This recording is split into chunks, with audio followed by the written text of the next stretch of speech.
pour garantir et défendre la paix avant, pendant et après la présidentielle du 12 octobre 2025 prochain face au chantre du chaos qui pollue l'espace public par des discours de haine et d'exclusion. Les peuples Sawa et ceux de l'aire centre-sud-est se mettent ensemble. Et aujourd'hui, Longonde est venu à la rencontre des peuples de la forêt qu'on appelle les Bétis en général, les communautés du centre, sud-est, pour manifester une seule chose, la paix. Parce qu'en année électorale, il y a toujours des velléités de troubles, d'occasion de chaos par certains acteurs du chaos. Alors, les propriétaires naturels de la ville de Douala ont estimé rencontrer les communautés vivant en symbiose, en communauté sur leur terre, pour qu'ensemble, on fume le calumet de la paix. La résidence de James Onobiono, désigné représentant des communautés centre-sud et est vivant dans la région du littoral lors de la dernière visite du ministre d'État, secrétaire général de la présidence de la République, Ferdinand Congo, voit le gratin des personnalités des deux peuples magnifier la paix à travers l'opération Paix au village. Chaque fois que nous sentons qu'il y a des tensions dans notre ville, nous rappelons aux uns aux autres que nous voulons la paix au village.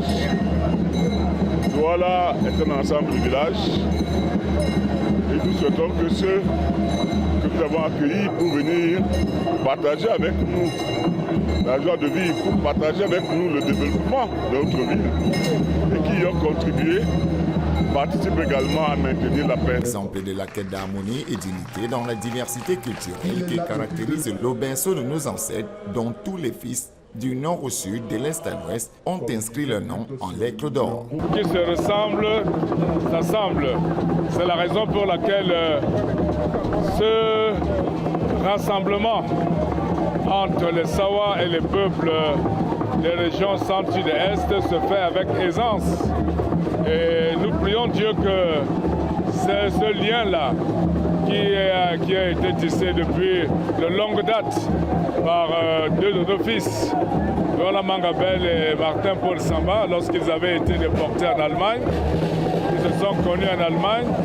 Ils ont tissé ce lien d'amitié, de fraternité entre eux. Et arrivé au Cameroun, ce lien a continué toujours à être renforcé. La cérémonie, rendue à sa énième édition, s'achève dans une ambiance chaleureuse, conviviale et carnavalex, ponctuée par les danses patrimoniales du littoral et des régions centre-sud et est.